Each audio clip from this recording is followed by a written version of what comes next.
പ്രിയപ്പെട്ട സുഹൃത്തുക്കളെ, ഇന്നലെ മാധ്യമങ്ങൾ റിപ്പോർട്ട് ചെയ്ത രണ്ടോ മൂന്നോ അല്ല ഒരു വാർത്ത നേരത്തെ നമ്മൾ കേൾക്കുന്നതാണ്. എന്നാൽ അതുൾപ്പെടെ 3 വാർത്തകൾ മാധ്യമങ്ങൾ കണ്ണൂർ ജില്ലയിൽ നിന്ന് റിപ്പോർട്ട് ചെയ്ത 2 വാർത്തകളും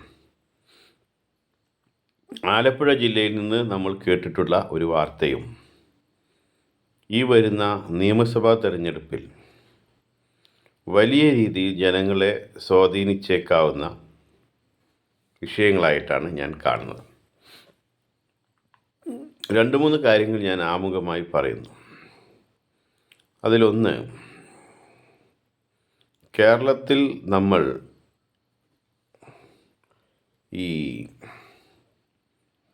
കേരളത്തെ നമ്മൾ മലബാർ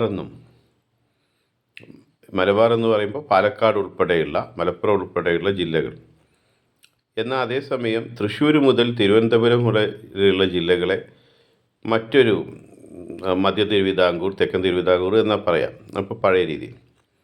അപ്പം അങ്ങനെ നമ്മൾ വേർതിരിച്ച് മനസ്സിലാക്കുമ്പോൾ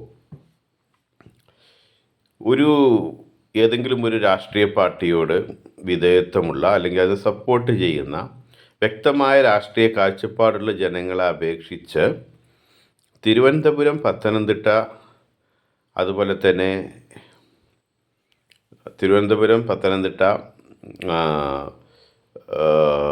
കോട്ടയം, ഇടുക്കി പോലെയുള്ള മേഖലകളിൽ, ഒരു പരിധിവരെ എറണാകുളമൊക്കെ, ജനങ്ങൾ ഈ മലബാറിലെ ജനങ്ങളെ അപേക്ഷിച്ച് രാഷ്ട്രീയത്തോട് വലിയ താല്പര്യമില്ലാത്തവരാണ്. അത് ഇപ്പോൾ ജോസ് കെ മാണിയുടെ ബ്രദറിലോ, കെ മാണിയുടെ സണ്ണിലോ കഴിഞ്ഞ തെരഞ്ഞെടുപ്പിൽ തൃക്കരിപ്പൂരിൽ നിന്ന് നിയമസഭാ തെരഞ്ഞെടുപ്പിൽ മത്സരിച്ചിരുന്നു. അദ്ദേഹം ഈ വിഷയത്തെക്കുറിച്ച് പറയുന്നുണ്ട്. അതായത് അദ്ദേഹം പറഞ്ഞ വാചകം ഇതാണ്: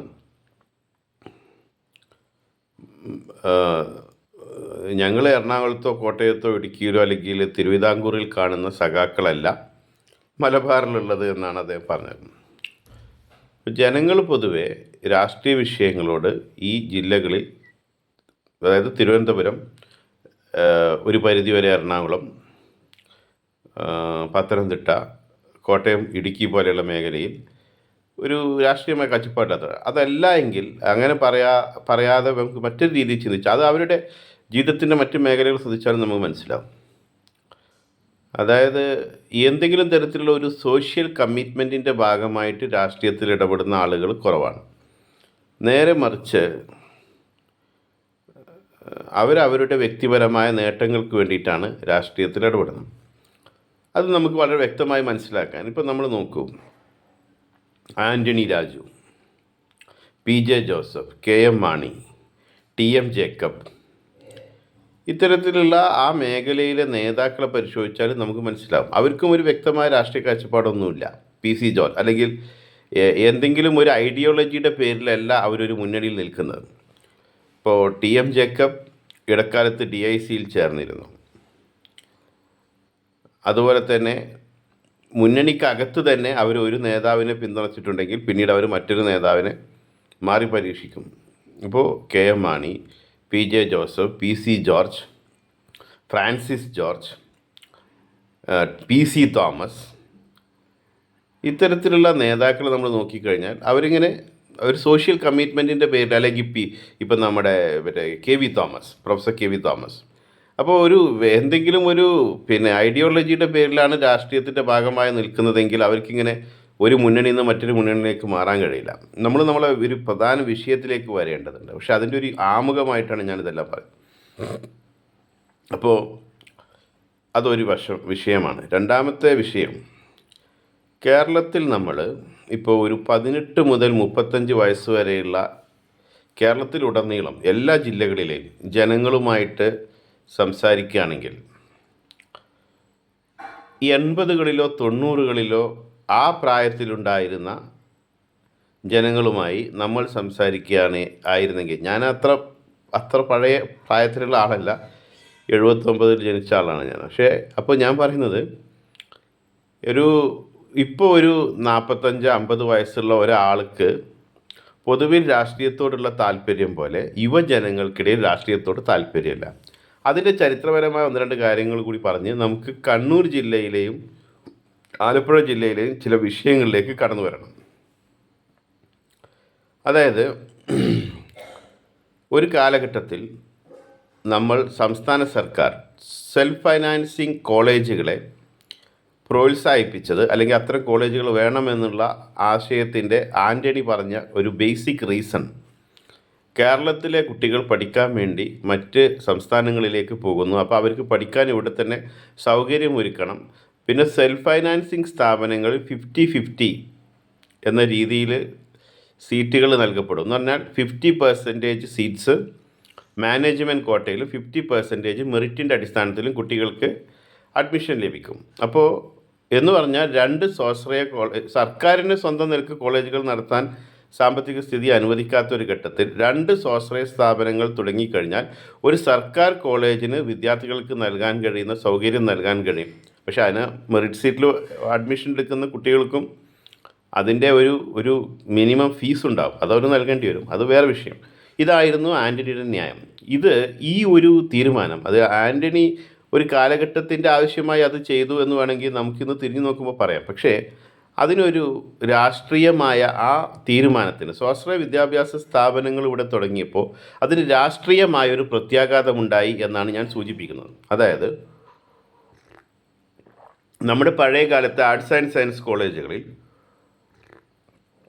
അനുവദിക്കപ്പെട്ടിരുന്ന രീതിയിൽ, അല്ലെങ്കിൽ നമ്മളെ പല പൊളിറ്റീഷ്യൻസും ലോ കോളേജുകളിൽ നിന്ന് പഠിച്ചിറങ്ങിയവരാണ്. അപ്പോൾ അത്തരം സ്ഥാപനങ്ങളിൽ പഴയ കാലത്ത് അനുവദിക്കപ്പെട്ടിരുന്ന രീതിയിൽ വിദ്യാർത്ഥി രാഷ്ട്രീയം ഈ സ്വാശ്രയ വിദ്യാഭ്യാസ സ്ഥാപനങ്ങളിൽ നടത്താൻ അനുവദിക്കുന്നുണ്ടോ? ഇനി ഉണ്ടെങ്കിൽ തന്നെ സ്വാശ്രയ വിദ്യാഭ്യാസ സ്ഥാപനങ്ങളിലെ രാഷ്ട്രീയം ഇപ്പം നമ്മളീ പറയുന്ന SFI, KSU, ABVP ഇത്തരത്തിലുള്ള സംഘടനകൾ അധിഷ്ഠിതമായിട്ടാണോ എന്നുള്ളത് നമ്മൾ പരിശോധിച്ചാൽ നമുക്ക് മനസ്സിലാകുന്നൊരു കാര്യം, ഈ യുവതലമുറയെ അതുപോലെ തന്നെ വിദ്യാർത്ഥികളെയും രാഷ്ട്രീയ വിഷയങ്ങളിൽ നിന്നും താല്പര്യമില്ലാതാക്കുന്നതിൽ ഈ സ്വാശ്രയ വിദ്യാഭ്യാസ സ്ഥാപനങ്ങൾ ഒരു പങ്ക് വഹിച്ചു എന്ന് കരുതുന്ന ഒരു അധ്യാപകനാണ് ഞാൻ. ബൈ പ്രൊഫഷൻ ഞാനൊരു ടീച്ചറാണ്. രണ്ടാമത്തെ വിഷയം, 2011-16 കാലഘട്ടത്തിൽ സാധാരണ രീതിയിൽ ഇടതുപക്ഷം പ്രതിപക്ഷത്തായിരിക്കുമ്പോഴാണ് ഏറ്റവും കൂടുതൽ അവർ ആക്റ്റീവ് ആവുക. അപ്പോൾ VS തന്നെയായിരുന്നു 2011-16 കാലഘട്ടത്തിലും കേരളത്തിൻ്റെ പ്രതിപക്ഷ നേതാവ്. 2001-2006 കാലഘട്ടത്തിലെ പ്രതിപക്ഷത്തിൻ്റെ പ്രവർത്തനങ്ങളും അന്ന് വിദ്യാർത്ഥി സംഘടനകൾ നടത്തിയിട്ടുള്ള സമരങ്ങളും ഈ സ്വാശ്രയ വിദ്യാഭ്യാസ സ്ഥാപനങ്ങൾക്കെതിരെ നടത്തിയ സമരങ്ങളും, എന്നാൽ 2011-16 കാലഘട്ടത്തിൽ നടത്തിയ സമരങ്ങളും പിന്നീട് ആ സമരങ്ങളെക്കുറിച്ച് ഒത്തുതീർപ്പ് സമരങ്ങൾ എന്നുള്ള ആരോപണം ഉയർന്നതുമൊക്കെ പരിശോധിക്കുമ്പോൾ ക്രമേണ ആഗോളീകരണാനന്തര കാലഘട്ടത്തിൽ നമ്മുടെ സമൂഹം അരാഷ്ട്രീയവൽക്കരിക്കപ്പെട്ടു പോയിട്ടുണ്ട് എന്നുള്ളതാണ് ഞാൻ പറയാൻ ഉദ്ദേശിക്കുന്നത്. പൊതുവിൽ അതിൽ യുവജനങ്ങൾ കൂടുതൽ അരാഷ്ട്രീയവൽക്കരിക്കപ്പെട്ടു. ഞാനിതെല്ലാം പറയാൻ കാരണം, ആളുകൾ ആഗ്രഹിക്കുന്നത് ഈ സ്ഥാനമാനങ്ങൾക്ക് വേണ്ടി അഭിപ്രായ വ്യത്യാസങ്ങൾ ഉണ്ടാവുക, അതല്ലെങ്കിൽ രാഷ്ട്രീയ രംഗത്ത്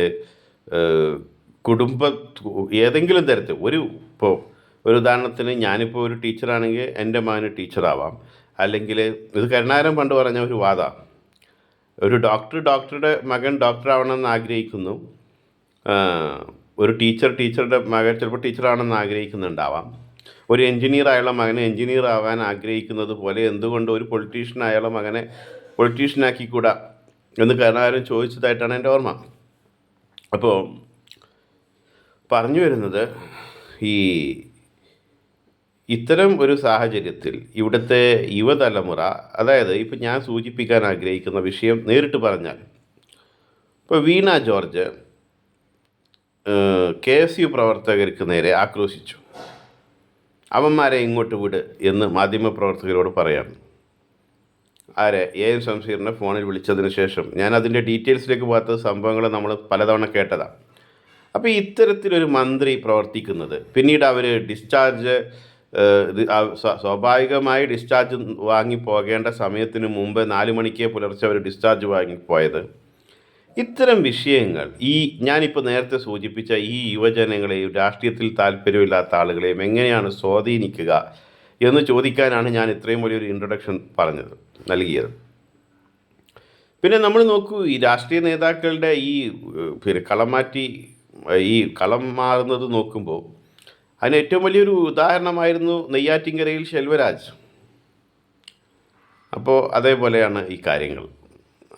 അതേപോലെ തന്നെ അപ്പം ഞാൻ പറഞ്ഞു വരുന്നത്, കേരളത്തിൽ ഇടതുപക്ഷ ജനാധിപത്യ മുന്നണിക്ക് ഏറ്റവും വലിയ സ്വാധീനമുള്ള ജില്ലകളായിട്ട് നമുക്ക് കാണാൻ കഴിയുക രാഷ്ട്രീയമായ ഒരു അടിത്തട്ടുള്ളത് കൊണ്ടല്ല കോഴിക്കോട് ജില്ലയിൽ ഇടതുപക്ഷത്തിൻ്റെ സ്വാധീനം എന്നാണ് ഞാൻ മനസ്സിലാക്കുന്നത്. അതുകൊണ്ട് ഞാൻ കോഴിക്കോട് ജില്ലയെ അതിൽ ഉൾപ്പെടുത്തുന്നില്ല. ഡീലിമിറ്റേഷന് ശേഷം കോഴിക്കോട് ജില്ലയിൽ ചില മാറ്റങ്ങൾ ഉണ്ടായി എന്നാണ് ഞാൻ കരുതുന്നത്. അതല്ലെങ്കിൽ കോഴിക്കോട് ജില്ല ഇടതുപക്ഷത്തിന് ഒരു വളക്കൂറുള്ള മണ്ണായി ഞാൻ കരുതുന്നില്ല. അതേസമയം കണ്ണൂർ ജില്ല, തൃശ്ശൂർ ജില്ല, പാലക്കാട് ജില്ല, ആലപ്പുഴ, കൊല്ലം, ഈ ജില്ലകളാണ് കേരളത്തിൽ ഇടതുപക്ഷത്തിന് ഏറ്റവും കൂടുതൽ സ്വാധീനമുള്ള ജില്ലകൾ. അപ്പോൾ ഇവിടെ എന്താ സംഭവിക്കുന്നതെന്ന് പറഞ്ഞു കഴിഞ്ഞാൽ, ഞാനിപ്പോൾ ഈ സൂചിപ്പിച്ച മിക്കവാറും എല്ലാ ജില്ലകളിലും പാർട്ടി വലിയ പ്രതിസന്ധിയെ, ഇടതുപക്ഷ ജനാധിപത്യ മുന്നണി അല്ലെങ്കിൽ CPM വലിയ പ്രതിസന്ധിയെ നേരിടുന്നു എന്നുള്ളതാണ്. കണ്ണൂരിലേക്ക് നോക്കൂ. V Kunhikrishnan Payyanur MLA TA മധുസൂദനെതിരെ രക്തസാക്ഷിത്വ ഫണ്ട് വകമാറ്റി ചെലവഴിച്ചു, അല്ലെങ്കിൽ അതിൻ്റെ കണക്കുകൾ 40% അതിൻ്റെ കണക്കുകൾ വ്യക്തമായി അവതരിപ്പിച്ചില്ല. അതേപോലെ തന്നെ വി കുഞ്ഞികൃഷ്ണൻ എഴുതിയിട്ടുള്ള പുസ്തകം. ഇത്തരം വിഷയങ്ങളുടെ ഒരു പശ്ചാത്തലത്തിൽ വേണം കണ്ണൂർ രാഷ്ട്രീയം മാറുന്നതിന് നമ്മൾ മനസ്സിലാക്കാൻ. ഏതൊരു അർബൻ മേഖലയിലെ ജനങ്ങളും ഏത് സ്ഥലത്താണെങ്കിലും അവിടുത്തെ അർബൻ പോപ്പുലേഷൻസ് സാധാരണ ലെസ് പൊളിറ്റിക്കലായിരിക്കും. അവർ കൂടുതൽ മോർ അപ്പൊളിറ്റിക്കലാണ്, കൂടുതൽ അരാഷ്ട്രീയവാദികളാണ് ഈ നഗരങ്ങളിലെ ജനങ്ങൾ. ഈ കടന്നപ്പള്ളി രാമചന്ദ്രൻ അവിടെ നിന്ന് കണ്ണൂർ അസംബ്ലി സെഗ്മെൻറ്റ് വിജയിക്കുന്നത് അതുകൊണ്ടാണ്. അതൊരു രാഷ്ട്രീയമായ തീരുമാനമല്ല. കണ്ണൂർ അസംബ്ലി സെഗ്മെൻറ്റിൽ എടുക്കുന്ന തീരുമാനം ഒരു രാഷ്ട്രീയ തീരുമാനമല്ല എന്നാണ് ഞാൻ പറയുന്നത്. അപ്പോൾ TA മധുസൂദനെതിരെയും പാർട്ടിക്കെതിരെയും വി കുഞ്ഞികൃഷ്ണൻ ഉന്നയിച്ച വിഷയങ്ങൾ, ഈ പശ്ചാത്തലത്തിൽ വേണം നമ്മൾ PK ശ്യാമളക്ക് തളിപ്പറമ്പ് സീറ്റ് മത്സരിക്കാൻ വേണ്ടി ഇടതുപക്ഷം നൽകിയേക്കാമെന്നുള്ള വാർത്തകളെ കാണാൻ. അതുപോലെ തന്നെ CPIMൻ്റെ ജനകീയ മുഖമാണ് KK ശൈലജ ടീച്ചർ. എന്തൊക്കെയാ പിന്നീട് കോവിഡ് കാലത്ത് അതിജീവിച്ചതും അന്ന് വാങ്ങിയ PP കിറ്റിനെ കുറിച്ചൊക്കെ ഒരുപാട് ആരോപണങ്ങളുണ്ട്. ചില സമയത്ത് അവർ ഇടതുപക്ഷ ജനാധിപത്യ മുന്നണിയിൽ നിൽക്കുമ്പോൾ തന്നെയും അവർ വ്യക്തിപൂജയിൽ അധിഷ്ഠിതമായ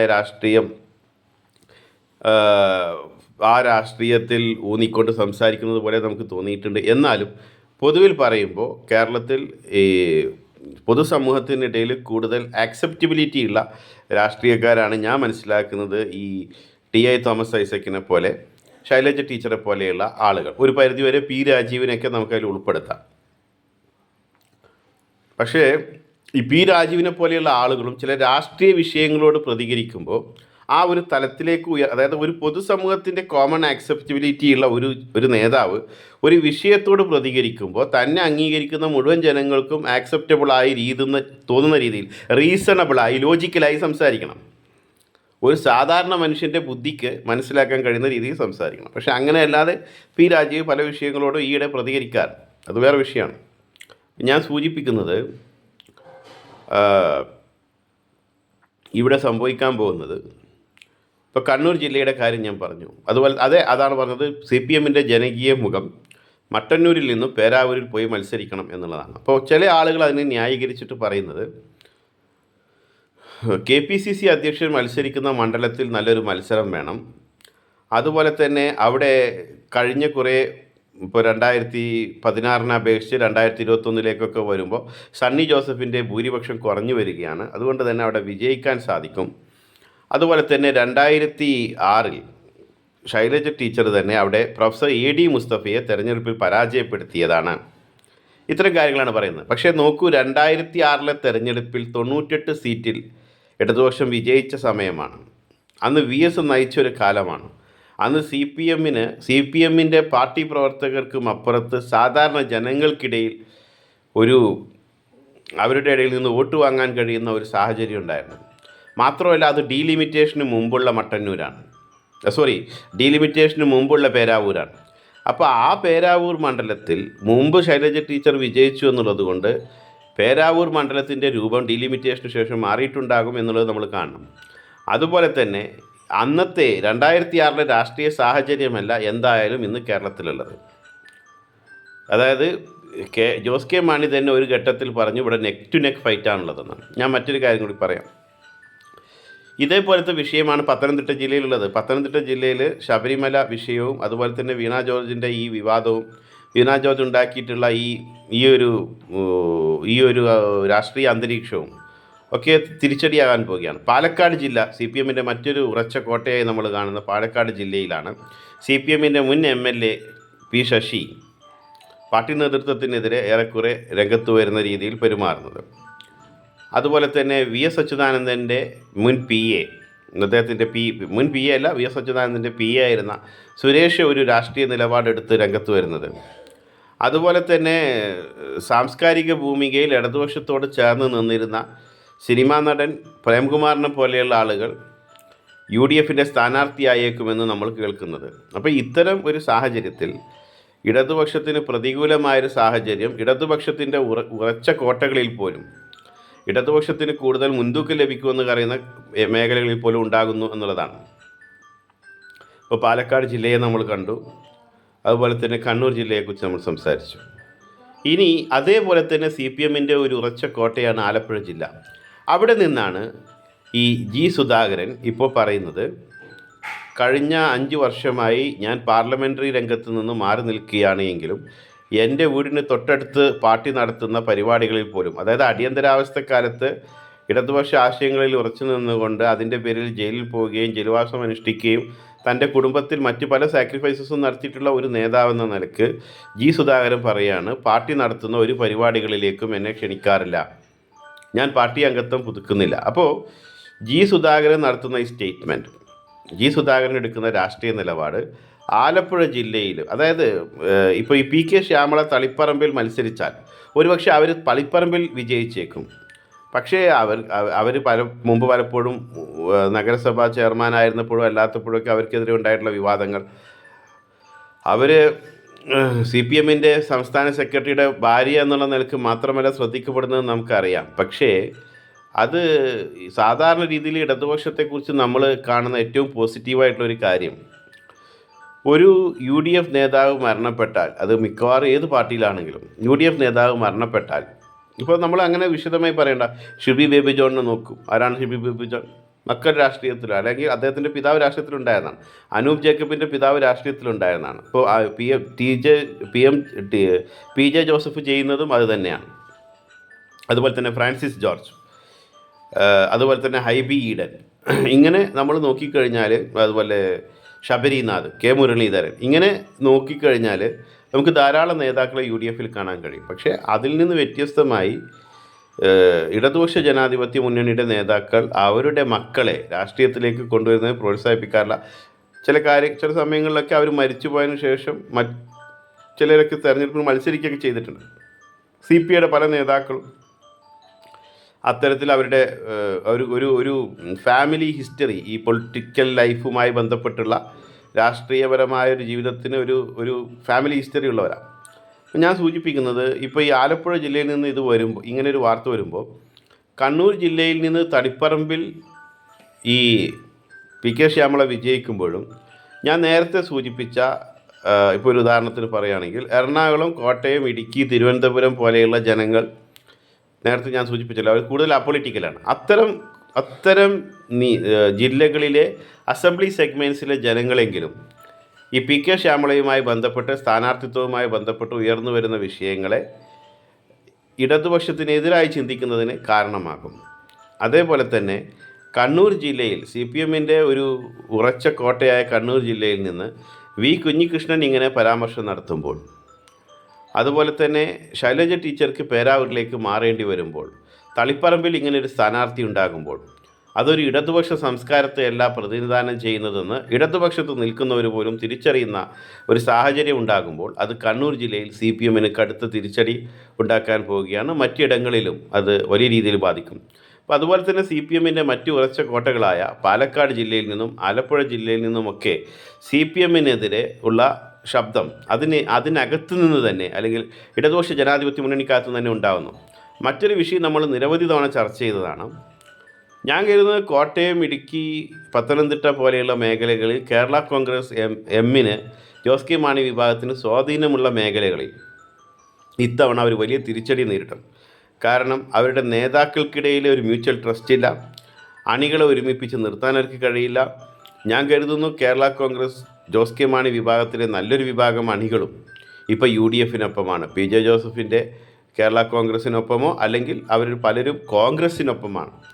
അപ്പോൾ അതുകൊണ്ട് തന്നെ ഇടുക്കി, കോട്ടയം, പത്തനംതിട്ട പോലെയുള്ള ജില്ലകളിൽ ആണ് ജോസ് കെ മാണി വിഭാഗത്തിന് കൂടുതൽ ജനപ്രതിനിധികളുള്ളത്. അവിടെ ഇടതുപക്ഷ ജനാധിപത്യ മുന്നണിയുടെ ഒരു പ്രധാന ഘടകകക്ഷി എന്നുള്ള നിലക്ക് ജോസ് കെ മാണി വിഭാഗത്തിനിടയിൽ തന്നെ നിരവധി അഭിപ്രായ വ്യത്യാസങ്ങളുണ്ട് അതിന് നേതാക്കൾക്കിടയിൽ.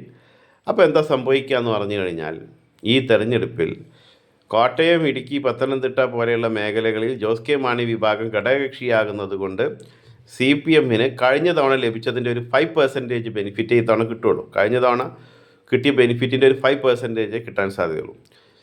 CPM-ൻ്റെ ഉറച്ച കോട്ടകളിൽ നിന്ന് തന്നെ പാർട്ടിക്കെതിരെ ഇത്തരത്തിലുള്ള അപസ്വരങ്ങൾ ഉയരുന്നു എന്നുള്ളത് രാഷ്ട്രീയമായി CPM-ന് പ്രതികൂലമായൊരു രാഷ്ട്രീയ സാഹചര്യത്തെ ഈ ജില്ലകളിലും കേരളത്തിലുടനീളവും സൃഷ്ടിക്കും എന്നുള്ളതാണ് എനിക്ക് പറയാനുള്ള കൺക്ലൂഷൻ. നന്ദി, നമസ്കാരം.